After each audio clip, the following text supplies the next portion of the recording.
ҳамасола ҷомеаи шаҳрвандии тоҷикистон шоҳиди як рӯйдоди фараҳбахше мегарданд, ки ин ҳам бошад паёми президенти ҷумҳурии тоҷикистон ба маҷлиси олии ҷумҳурии тоҷикистон дар бораи самтҳои асосии сиёсати дохилӣ ва хориҷии кишвар мебошад. салом бинандагони азиз, барномаи навбатии сиёсиву таҳлилӣ аз паём аст манзури шумо. имрӯз дар барнома устодони донишгоҳи миллии тоҷикистон Эркин Файзуллозода номзади илмҳои химия доцент, Иноят Дадаҷонова номзади илмҳои филологӣ доцент, Амирхон Шоҳҳусайн доктори илмҳои фалсафа профессор. ҳамаи шуморо ба барнома хушомадед мегӯем. Ташаккур. ҷомеаи муосири тоҷикистони соҳиби истиқлол ниёзманди кадрҳое ҳаст, ки аз лиҳози маърифат, дониши мутобиқ ба замони муосир ва аз аҳли маорифи кишвар зиёд хоста шуд, ки тамоми нерӯ ва зеҳнияти худро баҳри ташаккули зеҳниятҳое, ки барои ҷомеаи имрӯзи тоҷикистон зарур аст, равона кунанд. мехостем дар ин замина нахуст ибрози андеша намоед. бале, ташаккур. паёми президенти ҷумҳурии тоҷикистон ки ҳамасола ба маҷлиси олии ҷумҳурии тоҷикистон ироа мегардад, ин як барномаи муфассали давлатдории пешвои миллат президенти ҷумҳурии тоҷикистон маҳсуб меёбад ва воқеан ҳам дар саргаҳи паёмҳои президенти ҷумҳурии тоҷикистон масъалаи асосие ки матраҳ мегардад, ин масъалаи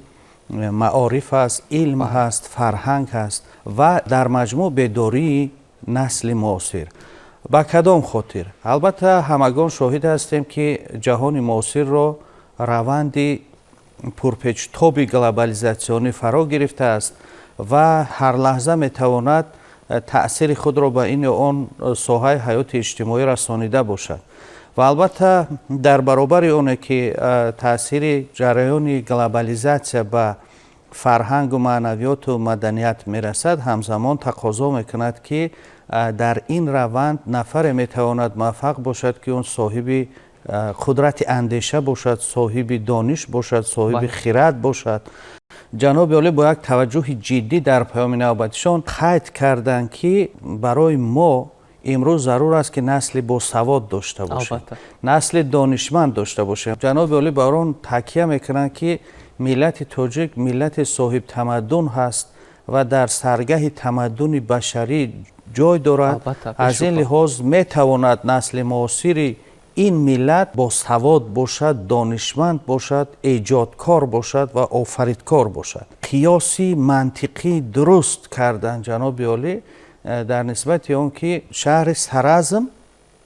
яъне 5500 сол дорад ва ин 5500 соли Саразм аз ҷониби мутахассисони ватанӣ муайян нашудааст. мутахассисони хориҷӣ онро таҳлил карданд ва ба хулосае омаданд, ки 5500 сол қабл ин миллат қобилияти шаҳрсозӣ дошт, шаҳрофаринӣ дошт ва дар баробари ин гуфтанд, ки бибинед дар сурате ки 5500 сол пеш ин мардум қобилияти шаҳрофаринӣ дошта бошанд, пас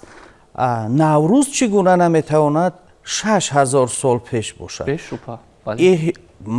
барои мисол кашфи худи ҷашни наврӯз ҳам ки мо дар остонаи он қарор дорем, ин хусусияти илмӣ дорад пеш аз ҳама. хусусияти асотирию, хусусияти афсонавию, хусусияти оммавии он имрӯз он қадар ҷиддӣ гирифта намешавад. хусусияти илмӣ дорад аз он ки ин мардум қобилияти андешаи хеле бақувват доштанд, ки табиатро шинохтанд. яъне бибинед, ки зарурат имрӯз дар ҷаҳони муосир ба он расидааст, ки ҳамин гуна ҷаҳонбинӣ тақвият дода шавад, яъне ҷаҳонбинии илмӣ тақвият дода шавад. ҷаҳонбинии илмӣ чӣ гуна ҷаҳонбинӣ аст? ҷаҳонбиние ҳаст, ки инсонро аз ҷаҳолат раҳо мекунад, аз хурофот дур месозад ва дар маҷмӯъ агар ки бигирем инсонро ба моҳияти инсонии худ мубаддал мегардонад. зеро ки илм, маърифат, дониш танҳо хоси инсон ҳаст ва инсон ҳаст, ки ҳамин ҷавҳари ноёб ё камёбро дар замири худ дорад ва танҳо метавонад тавассути таълиму тарбия онро инкишоф диҳад. албатта ин андешаро ҳанӯз мутафаккири барҷастаи миллати тоҷик Ибн Сино баён кардагӣ буданд ва дар як қиёси аҷиб ҳам мекунанд, ки фарзанди инсон барача ва гурбача аз чанд ҷиҳат якхеланд. تولد میشوند، میخورند، مینوشند، بزرگ میشوند، جفت میشوند، فرزند به دنیا میارند. میان نسل انسان و نسل حیوان از این جهت ها قدر تفاوت نیست. تفاوت انسان تنها در داشتن جوهر شعور هست که توسط تعلیم و تربیه میتواند انسان را از عالم مثلا وحوش، از عالم حیوانی به عالم انسانی بیارد. یعنی اون اندیشه، اون فکر، اون قابلیت تحلیلی انسان را انسان میسازد. و مقصد جناب عالی هم به شک و شبهه از پیوسته توجه ظاهر کردن در مورد معارف، علم، فرهنگ و معنویات به شک آن است که این ملت باید ملت باشد که از همه گونه تعصب و خرافات دور باشد، واقعا واقع بین باشد، تحلیلگر باشد و آفریدگار باشد. تنها توسط این هنر انسان میتواند که هم انسانیت خود را اثبات نماید و همزمان در روند تشکلیابی جامعه سهم گذارد. برای یک کادری که در دلخواه ساحه‌های خواجگی خلق مملکت فعالیت میکند، به ویژه عالمانی که دست به کارهای اختراعات میزنند، دانستن زبانهای خارجی بسیار شرط مهم و ضرور است و همین نکته ها همواره در پیام‌های پرزیدنت جمهوری تاجیکستان با مجلس عالی درج می‌گردند که اکنون ما در زمان فعالیت میکنیم، در زمان زندگی میکنیم که بدون دانستن زبانهای خارجی نمیتوانیم خود را به طرز شایان و شایسته به عرصه جهانی معرفی کنیم، به ویژه علم و عمل و اختراع و دستاوردهای خود را. در این زمینه چه تدبیرهای روی دست است در دانشگاه ملی تاجیکستان؟ تشکر. در پیام پرزیدنت جمهوری تاجیکستان پیشوای ملت محترم امامعلی رحمان، ساحه معارف در قطار دیگر ساحه‌های خواجگی خلق یکی از ساحه‌های افضلیتناک و استراتژی ارزیابی گردید. پیشوای ملت در همه پیام‌هایشان قید می‌نمایند که رشد ساحه معارف یکی از هدف‌های اساسی دولت و حکومت تاجیکستان میباشد. با تحلیل‌های عمیق و با اندیشه‌هایی که درباره وضع سیاسی جهان و روندهای معاصر، سرور کشور قید می‌کنند که دولت پیش صف می‌شود، دولتی که پیشروی در آن دیده می‌شود فقط با همون شخصان دانشمند، شخصانی با معرفت، شخصانی که جهانبینی معاصر دارند پیشروی می شود، همون مملکت پیش صف می شود. باید همه کارکنان زباندان باشند، یکی از زبانهای خارجی را باید دانند. پیشوای ملت گشته برگشته به ما تاکید میکنند علم آموزید، خوانید، زبانهای خارجی را آموزید. از فن فولکلور انگلیا، تاریخ ادبیات انگلیا و اتنولینگویستیکا درس میگویم و در درس‌های عملی و نظریوی دانشجویان عاید به فرهنگ، تمدن و تاریخ این خلق‌ها معلومات‌های زیاد میگیرند، ارزش‌های ملی آنها را می‌آموزند و در وقتی درس‌های عملی آنها با ارزش‌های ملی تاجیکی، با عنعنه‌های تاجیکی، با عادت، رفتار و کردار تاجیکی مقایسه میکنند و به وجد میآیند که چه خیلی دو دولت از همدیگر دور به یکدیگر مانند هستند. از این جهت تهیه و آماده نمودن قانون نو تاجیکستان درباره مقام آموزگار برای آموزگاران بسیار هم یک واقعه فرحبخش است و این برای بهتر کردن شرایط کار برای آموزگاران و امتیازهای آموزگاران بسیار هم دستگیری کلان حکومت و دولت تاجیکستان می باشد. در پیام پرزیدنت جمهوری تاجیکستان با مجلس عالی در باره سمت‌های اساسی سیاست داخلی و خارجی کشور تاکید شد که اکنون ما از یک برنامه دراز مدتی که در ساحه علم و معارف که این هم باشد 20 ساله آموزش علم‌های طبیعت شناسی، دقیق ریاضی در ساحه علم و معارف است و یک 5 ساله علاقه سپری شد. واقعا هم در زمان معاصر به دانستن علم‌های به ویژه دقیق نمیتوان اقتصاد کشور را رشد و خوب در سطح بلند قرار داد. همین کادرهایی که در سمت علم‌های دقیق موفق و مسلح از لحاظ دانش تعلیم و تدریس میگیرند در خواجگی خلق مملکت از نفران محسوب میشوند که چرخه اقتصادی کشور را به طرز بسیار شایسته دور میزنانند. از همین لحاظ است که برنامه دراز مدتی 20 ساله آموزش علم‌های دقیق طبیعت شناسی و ریاضی در ساحه علم معارف عملی کرده شده است و توجه دانشجویان به همین رویه علم‌های دقیق چگونه است؟ تشکر زیاد. در حقیقت هم ما شاهد بودیم که 16 декабри соли 2025 президенти ҷумҳурии тоҷикистон муҳтарам Эмомали Раҳмон дар бораи сиёсати самтҳои дохилӣ ва хориҷии кишвар паём ба маҷлиси олӣ ва мардуми кишвар илова карданд ва ин 25-ум паёме буд ки пешвои миллат ба парлумони кишвар ва ба мардуми шарифи тоҷикистон пешниҳод карданд ва мо агар ҳамин паёмҳои пешвои миллатро таҳлил кунем дар ҳама паёмҳояшон дар масъалаи маориф ва илм диққати махсус медиҳанд ва таъкидҳои мушаххас мекунанд ва воқеан ҳам паёми президенти ҷумҳурии тоҷикистон ба парлумони кишвар як ҳуҷҷати стратегӣ ва рӯймизӣ барои ҳар як корманди тамоми сохторҳои давлатӣ ва ғайридавлатӣ аз ҷумла соҳаи маориф ба ҳисоб меравад ки дар доираи он нақшачорабиниҳое ки дар заминаи паёми пешвои миллат карда мешавад аз ҷониби ҳукумати ҷумҳурии тоҷикистон ба дигар сохторҳо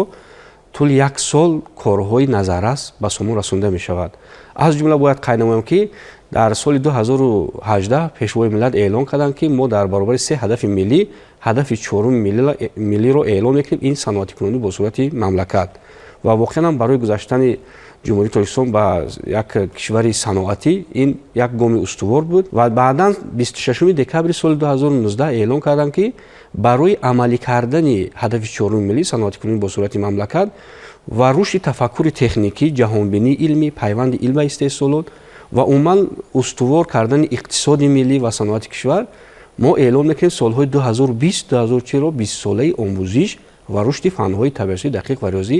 барои солҳои 2020-2040 ва 31 январи соли 2020 баъдан фармони президенти ҷумҳурии тоҷикистон вобаста ба эълони 20-солаи мазкур таҳти рақами 1445 ба тасвиб расид. дар доираи фармони мазкур ду барномаи давлатӣ ва як стратегия қабул карда шуд. барномаи аввал ин нақшачорабиниҳо ҷиҳати амалинамоӣ 20-солаи мазкур ва баъдан барномаи мақсадноки омӯзиш ва рушди фанҳои табиатшуносӣ дақиқ ва риёзӣ барои давраи солҳои 2021-25 ва стратегияи омӯзиш ва рушди фанҳои табиӣ риёзӣ ва дақиқ барои давраи то соли 2030 ва воқеан мо шоҳид будем ки пешвои миллат дар паёме ки соли 2025 16 декабр ироа карданд таъкид карданд ба агентии назорат дар соҳаи маориф ва илм ва дигар сохторҳои марбутае ки вобаста ба натиҷагирӣ кардан аз 20-солаи мазкур барои марҳилаи 5-солӣ сипарӣ гардида ва мушаххасан таъкид карданд ки натиҷагирӣ карда шавад ва мақсадҳо барои минбаъда барномае ки қабул мегардад ва хушбахтиовар он аст ки аллакай барномаи мазкур барои давраи солҳои 2026-30 низ бо қарори ҳукумати ҷумҳурии тоҷикистон қабул гардид ва бояд қайд намоям ки дар доираи эълон кардани 20-солаи мазкур ва барномаи мақсаднок муҳаррики асосие ки татбиқкунандаи анамин 20-солаи мазкур ва барномаи мақсадноки омӯзиш ва рушди фанҳои табиатшуносӣ дақиқ ва риёзӣ барои давраи соли 2021-25 гардид ин эълон намудани озмуни ҷумҳуриявии илм фуруғи маърифат ба ҳисоб меравад ки барои мо кормандон мутахассисони соҳаи фанҳои табиатшуносӣ бисёр рӯҳбаландкунанда буд эълони ин 20-сола ки бо амри президенти ҷумҳурии тоҷикистон ҳамасола низомномаи он бо замимаҳо тасдиқ ва қабул гарда мешавад ва имсол аллакай соли шашум аст ки ин озмун баргузор мегардад. тасаввур кунед дар соли 2025 барои баргузории озмуни ҷумҳуриявии илм фуруғи маърифат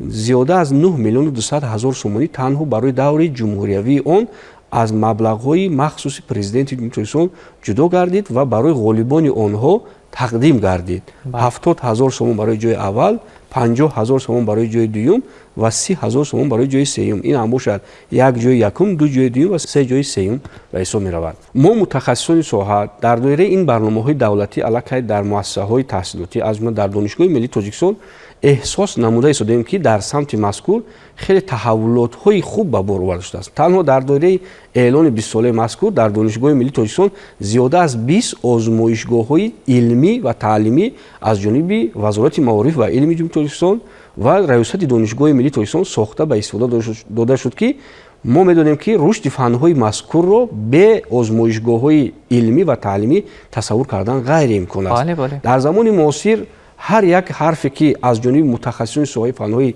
табиатшуносӣ гуфта мешавад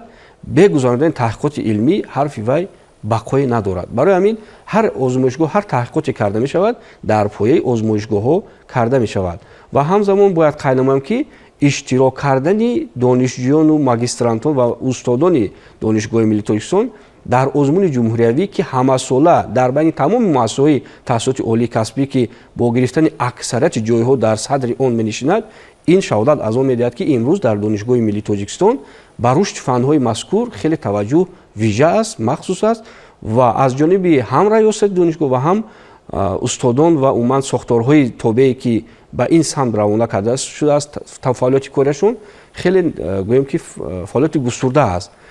برگزاری محفل‌ها، چاره‌بینی‌های علمی، چاپ موادهای علمی که در نقشه چاره‌بینی‌های این برنامه مقصدناک وارد گرده بود نتیجه گیری کرده شد و در وقت نتیجه گیری خیلی یک گویم که بهای بلند از جانب متخصصانی که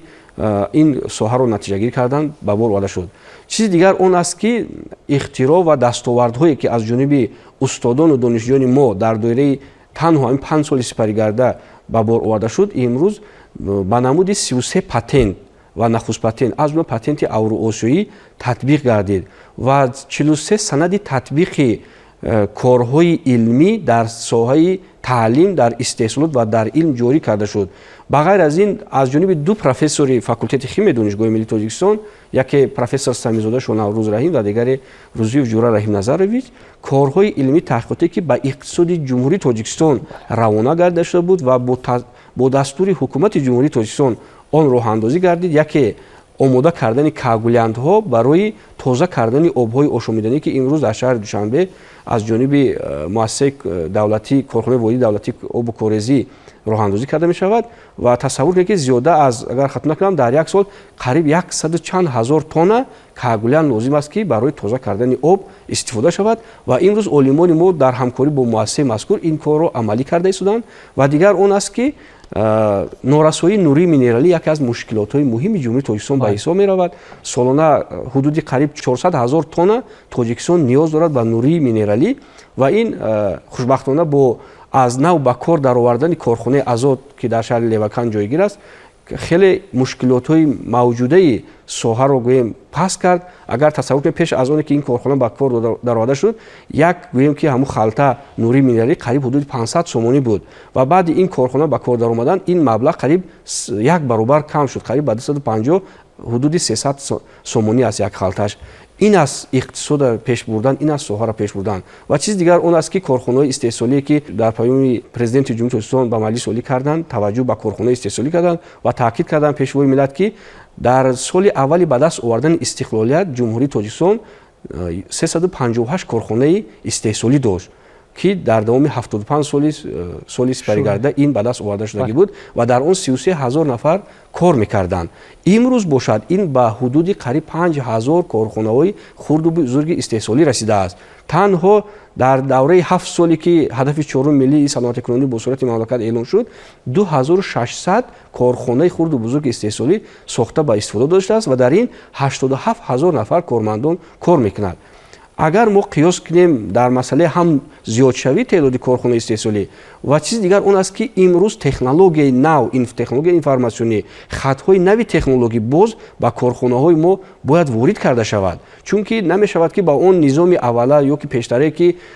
کارخانه های استحصالی فعالیت میکردن بیشتری کارهایشون طریق مکانیکی صورت میگرفت و امروز با نظام نوی اداره که یک کامپیوتر میتونه جای 10 تا 20 نفر متخصص رو گیرد و یکی از گویم که باز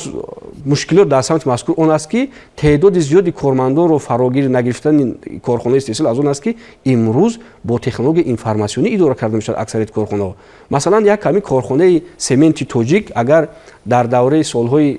اولی که فعالیت میکرد با خیلی اقتدار بلند حدودی قریب 12,000 نفر کارمند داشت و در یک شبانه روز تصور کنید 600 تن سمنت استحصال میکرد. امروز بعدی به خط نوی تکنولوژی وارد کرده و از نو تجدید کردن کارخانه مذکور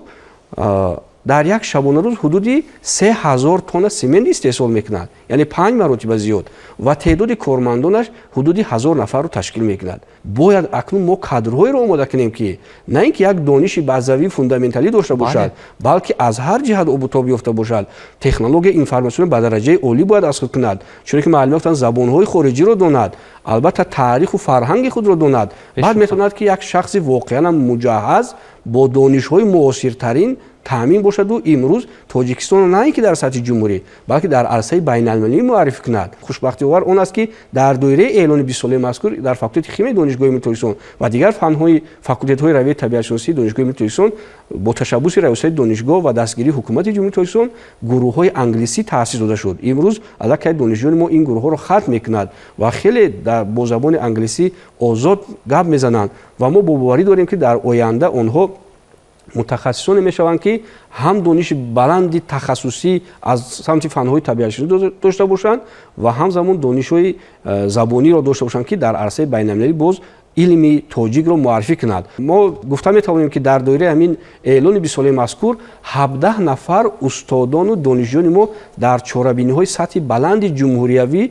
ва байналмилалӣ иштирок карданд ва ҷойҳои хеле намоёнро гирифтанд. аз ҷумла дар шаҳри Сеули ҷумҳурии Кореяи ҷанубӣ иштирок карданд, шоҳҷоизаи занҳои ихтироъкорро гирифтанд ва қариб ҳудуди 9 медали тилло дар Федератсияи Россия, дар Амрико, дар Фаронса, дар Эрон, дар Узбекистон, дар Индонезия, дар Полша яъне Лаҳистон ва чанд давлатҳои дигарда ба таври ҳам ҳузурӣ, ҳам маҷозӣ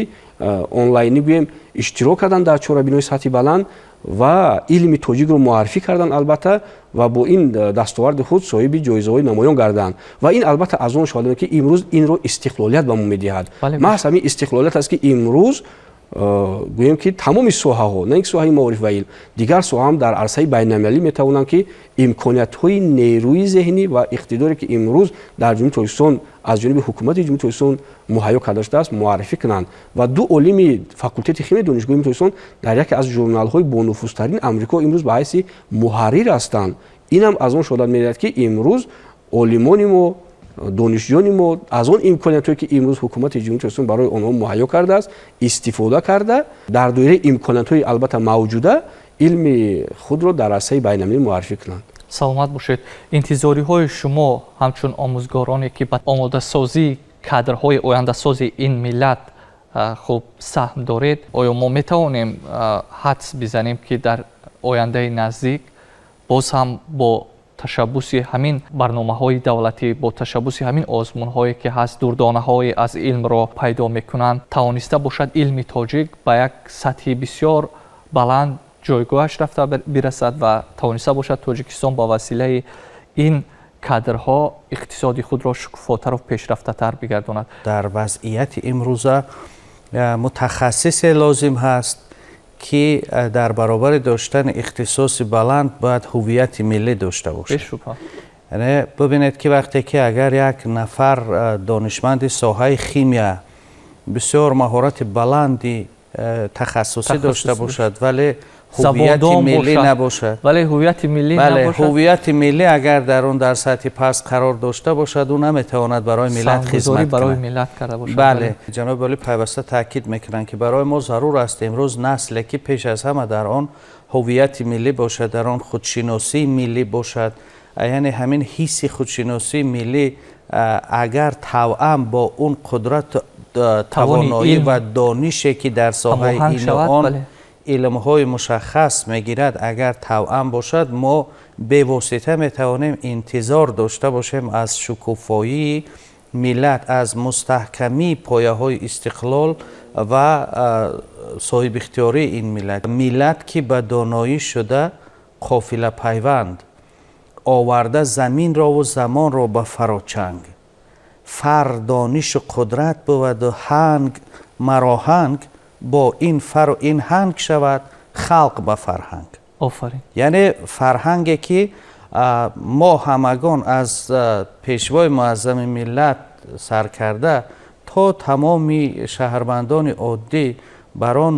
таваҷҷӯҳи бевосита дорем ва мунтазири он ҳастем ки ин миллату ин давлат бояд бақои абадӣ дошта бошад. танҳо ҳамин ҳаст ки донишу қудрат бояд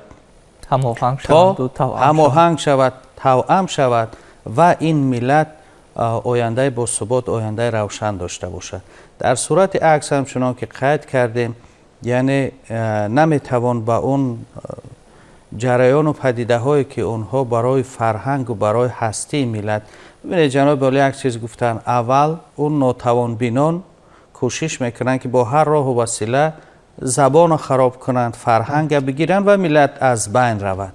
و البته منظوری پیشوای ملت از توجهی به واسطه به همین ساحه ها اون است که آینده روشن این دولت و این ملت تامین گردد. و البته ما همگان انتظار از آن هستیم و واقعا هم مشاهده می شود در سمت تربیه متخصصان امروزه همگی سفربر هستند. یعنی از اون که استادان ساحه علم های طبیعت شناسی و دقیق کوشش میکنن که شاگردان هرچی بیشتر دانش بگیرن، هرچی بیشتر معلومات ها رو پیدا کنند و پای عملی گردیدن آنها کوشش کنند. استادان دیگر هم البته در این زمینه پیوسته فعالیت بر آن سمت میبرند که